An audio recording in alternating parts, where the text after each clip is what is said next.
If you don't mind, Lou, I'd like to ask you about one or two articles that you've wrote in the past very recently, if you don't mind. So, Let's go. one of the first ones which is, I seen you wrote an article on an individual from Brunel called Roy Francis, who back in the day was a rugby player who went up north and made his name up in rugby league. And I come across him through a documentary a couple of years ago called Code Breakers, and then obviously in recent times now, with like Black Lives Matter and celebrating like Black sport and history and that, him and other figures have come back up. And then through following yourself, I seen that you got to write a piece on him and do some research on him, and it's an incredible story, isn't it? And it's so Amazing mad. story. It's so mad that someone from Brunel back in that era went on up north, become the first black pro coach. I mean, had a career himself in rugby league and was a hell of a player. And was ahead of his time really with everything that he'd done. I mean, what an amazing story. Is it? I know it's been a while since you've done that, but can you remember what it was like when he was researching this great man and putting that story together?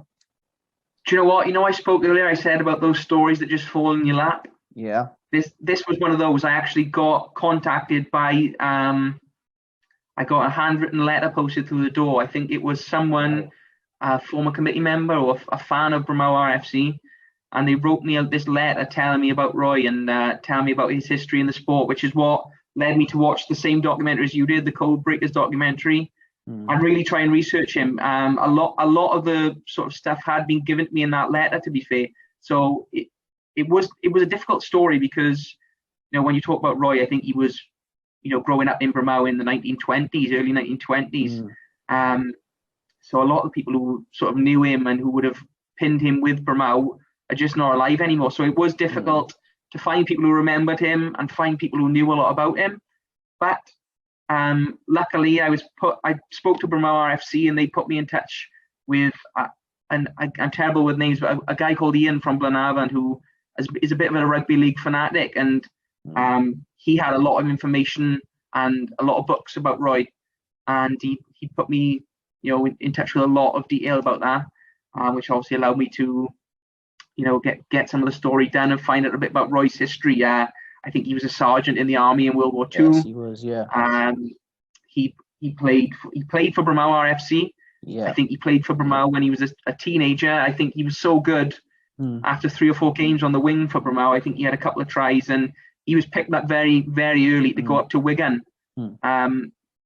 And I mean, it shows how good he was, really, that they sort of scooped him up straight away. I think he played for Wales 5 or 6 times. He played for Great Britain.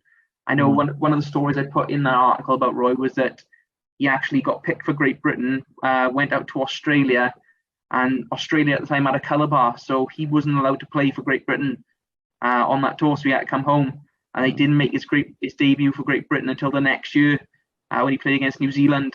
I think he actually scored 2 tries on his debut as well. So a very, very talented player. But I think what he was most known for was his coaching. He coached Hull. I think he had 2 of the League Cup titles, the Challenge Cup, I think it's called, in rugby league. Yeah. He got 2 of those.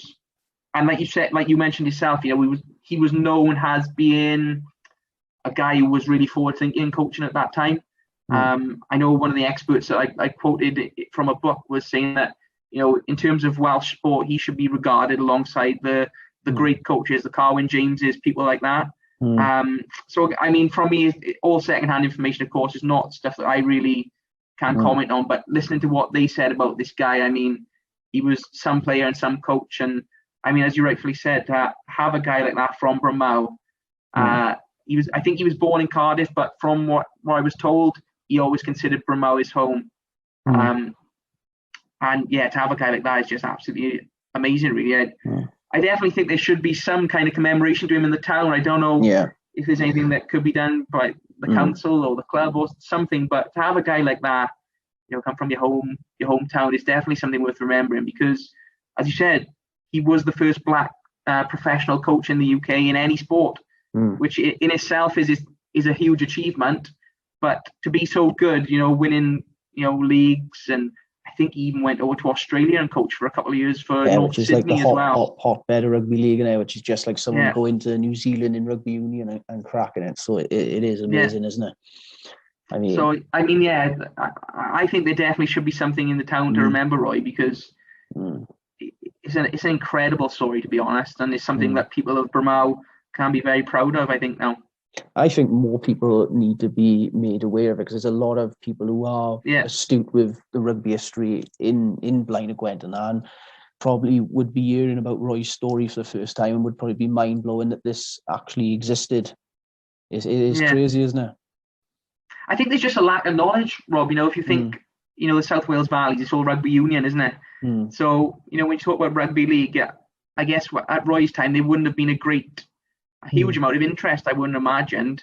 And like you said, it's so long ago now as well. I think it's yeah. it's just one of those things that's unfortunately being lost to time, if you want to say that. But Mm, yeah, if we could raise awareness for it, I think it'd be brilliant. Like I said, mm, that was my purpose with the article, was to highlight, in these times with Black Lives Matter, and you mm, know just the way the world is in general at the moment. There's mm. a lot of bad news, so to have something like this and to be able to be proud of that and celebrate that, I think is amazing. Yeah, I mean, and that Code Breakers documentary itself, without just the piece on Roy Francis, just the whole story and concept, it is an incredible sporting documentary, and Yeah, it did get a lot of attention on that. But I feel that was something, it was much better than what it was received. I think it's something that could have like won awards and stuff, because it was a brilliant sporting documentary, wasn't it? It was just brilliant, yeah, absolutely it's amazing. great to see. It's a story that not a lot of people knew. No, I think obviously we obviously know mm, if you're a rugby fan, at least from South Wales, you know the divide there used to be from, our parents and grandparents between rugby union and rugby league. mm, Um, but to hear that story in particular was very, very powerful. And yeah, I don't disagree. It was a great documentary, to be fair. I think I watched it twice, yeah, I've a watched couple it of years ago. several So times over the years. I yeah, watched it there and then during lockdown, I watched it again, and it's no, it's just incredible. And speaking of commemorating, I know there was a team that made a team called Rugby Code Breakers, and they had like 13 code breakers from Wales, and people did a vote system and narrowed it down to 3, and then whoever was chosen would get some statues in Cardiff and that. I don't think Roy made the top 3, but something in Brimau for him. I mean, I think that'd be more. What's the word I'm looking for? More of a better show of recognition than it being in like the capital city of Cardiff or something. Because like you think of all the clubs in Blaine and Gwent, large history, but story like something like Roy's is just something next level. I know clubs in Blaine and Gwent have had Welsh internationals and stuff, but that's a next level story, isn't it? yeah, Do you know what I mean? yeah, It's next level. of course. And another story I did, which I'm not sure if you saw, was a guy called David Nash, Nash from Blaina, and he was actually the first Welsh rugby coach as well, the first international Welsh rugby coach. Mm. So we've got quite a history of good rugby coaching in the area. Yeah. I think he played for Blaina, he played for Ebervale, played for Wales, and he played for the British Lions. And then he was the first coach, I think, I want to say in the 80s. Mm. Um, so we've got a history of it around here. It's just that a lot of people just don't know. The Mm. information is not out there. So, but Mm. yeah, that's another great guy from around here. Nash, Davy Nash. Not sure what he's referred to, but apparently an Ebervale legend back in the day.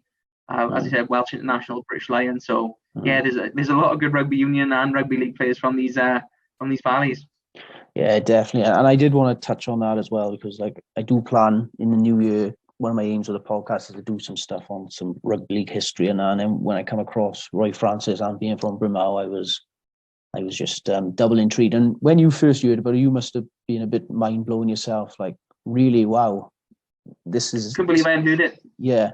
Couldn't believe I hadn't heard I this, bet this you was amount of mind time. blowing, wouldn't you, when you was given all the facts, and I bet Yeah, got you excited then to really delve a little bit deeper and produce our story. yeah.